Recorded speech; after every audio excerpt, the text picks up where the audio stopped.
So I want to talk about what happened with this police video.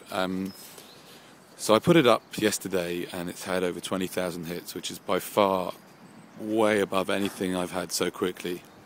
And I was quite shocked and upset about the comments. At the end of the video, as those who've seen it, I said, please don't insult the PC, because any insults won't be able to be heard by the police, etc. And I should have put, please don't insult me either, because I mean, the insults are becoming in thick and fast. You'd think that I'd, I don't know, abused a child or killed someone when they don't even know what happened. In fact, I don't even know what happened because I don't recall going through a red light. Anyway, tell me what your thoughts are about this.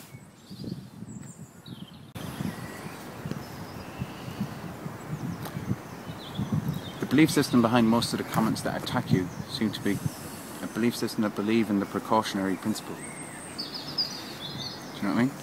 Yeah. Fine. What's the precautionary principle? Okay. I think what it means is that you know, before someone actually does anything, we need the law to stop them doing it and fine them, perhaps even fine them or punish them as a precaution. Is that right? Yeah.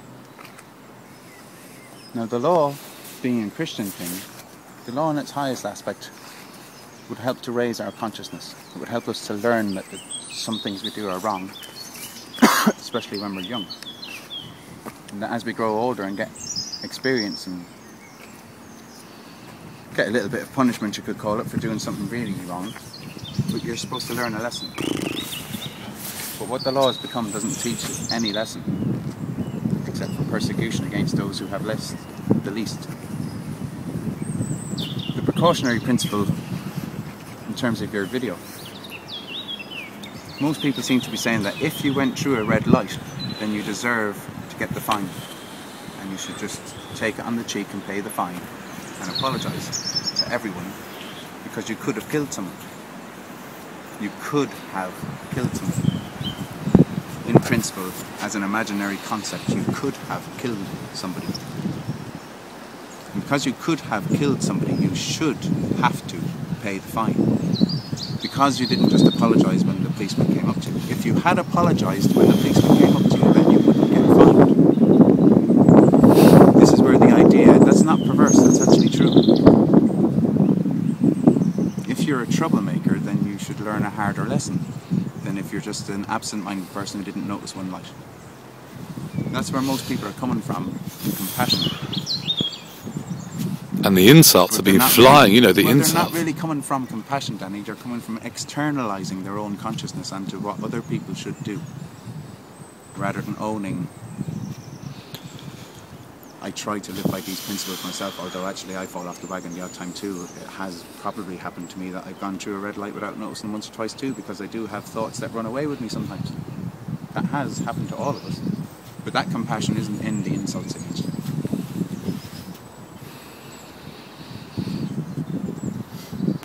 That's what I think. And like you were talking about, you know, mistakes as well, in that, you know, both me and PC Stout made some, in inverted commas, mistakes.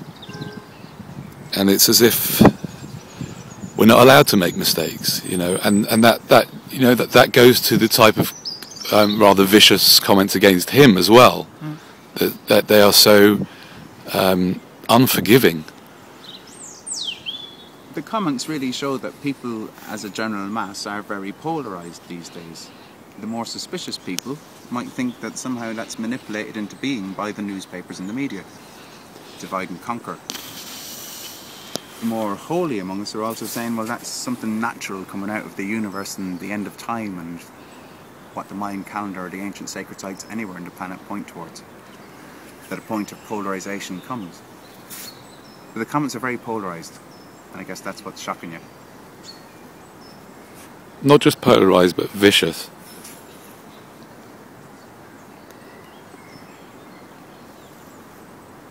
you know, if you don't agree with my approach, or you don't agree with his approach, fine. But why the anger, such anger and insults and hatred? You're a pretty wise man in my estimation, but what's solar plexus? What is a solar plexus? And in what context does it exist? It's the part here. There. Mm-hmm. But you explain it, come on man, I don't want to come across like some... So this is common knowledge. No, come on, you tell us. No, you tell us too. I'll add bits, but you tell some of it, so I don't come across like I'm saying everything and it's all my concept. It's not my concept at all. I really don't know whether I'm barking up the right tree here, but the solar plexus is something to do... I don't even know why it's called what it's called, but it's something to do with the sun, I guess. Yeah. And it's where, in my personal experience, my own physical experience, that area is where energy is stored. For me, noticeably, it's... I don't know how to explain this, but I guess when I'm feeling anger or anxiety... That's it. You're not the wrong tree at all. Keep going. That's where I feel it. Yes. And that's the right tree. And that there is so much anxiety and anger stored within so many of us, waiting to be triggered, and then projected out onto others rather than felt fully. And a trigger is reflexive. Say that again? A trigger is reflexive. Yeah. Someone hits your trigger, you lash out before you could even stop yourself. Unless you're a very conscious person. Right. See what I mean? Yes, and of course, in a way, that was going on even in the video as well, on both of our parts. The minute he asked that question... The very minute he came up to you, he hit a trigger in your solar plexus. Yeah. And all the comments that praise you are all praising you because when you got triggered again and again and again and again and again and again and again and again and again for 4.5 minutes, even though you lost it for a few moments, a little bit, you said his words instead of the words you meant to say, it only lasted about 30 seconds. And he said words that weren't the words he meant to say. Right the way through? No, but particularly in that wobbled out minute, which is about 3 minutes into it from memory. Particularly during that wobbled out minute, but you came out with your grounding. And half a minute later, he lost his grounding completely. He lost his solar plexus space, he lost his center, and he made a grab. And he lost the interaction. If it was a boxing match, he'd fallen out of the ring or whatever you want to call it. But it was on a solar plexus level, that whole interaction. However, you're praised for your compassion, because Danny, you're able to rise into your heart chakra. You've practiced enough that you can do it. And we're all finding it easier to do that. Because of insight that we've had from our experience. Experience gives insight, which can help heal your triggers and raise your consciousness. Which I understand it to be your intention and your integrity to raise consciousness, not to cause controversy. Correct. Although I do seem to cause a lot of controversy. The controversy exists, Danny, and you're willing to stand up in the midst of it and say, look at all this controversy in the city, in busy places where people are saying you cannot walk here, you cannot talk here, you cannot hold this instrument here, you cannot switch it on. You cannot use batteries here, you cannot use cameras here, you cannot, you cannot, you cannot. We're talking here, and all you can hear is birds. It'd be funny if a policeman came on now, wouldn't it? It's happened to me a few times before, Danny, where I've just been playing a drum in a nature place, and I've ended up searching me, certain they're going to find dope on me or some sort of drugs or some sort of like something.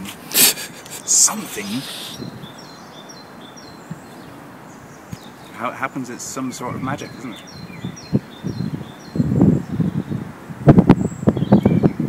But this isn't the space for cops to turn up, because No. we're not calling them in any way inside that shack.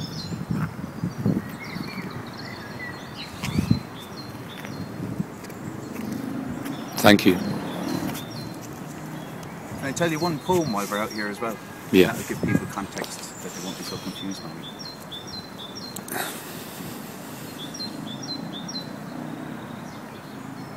You ready?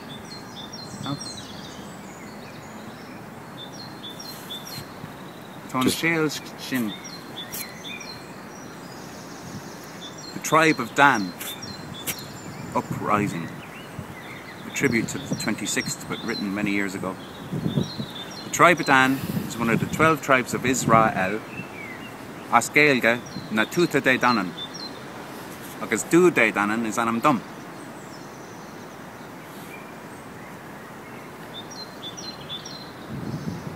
A strange thing this life it seems, of age-old repetition of tragic themes, small-minded hatred and devious schemes, arrogant selfishness and old kings and queens.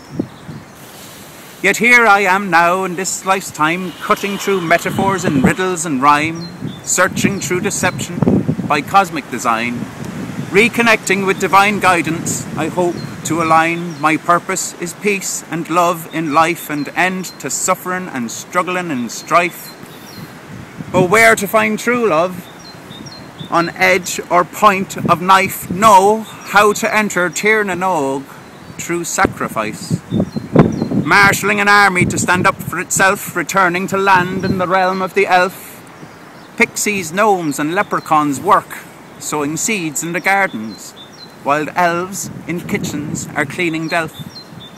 So pick, axe and shovel, bring bevel and level, there's work to be doing, there's trouble a-brewing. There's demons in the garden, their hearts black and hardened. Fright, night, fight now must end. We must all now in delight transcend, and build our new city, no time now for pity. Revelations growing brighter, vibrations growing lighter. Hunab-Ku is calling you, release all your worries, no need now to hurry. The dreamboat is coming true. Space for me and all of you. So lift up your spirits into the sky, no time to wonder or even ask why. The dreamboat is the saviour, renamed ex-saviour, whose pre-sent behaviour said simply, be, have your desires, take it as you will, the highest truth one may fulfill, and by the grace of God for less than the weight of a feather, conceive a plan to bring the whole of all and one together, and travel through the pleasure trip along the Milky Way, then slip down through the murky waters blue and back at last to Hunab-Ku. Enjoy the ride and take your time, and when time's up, you will see these signs.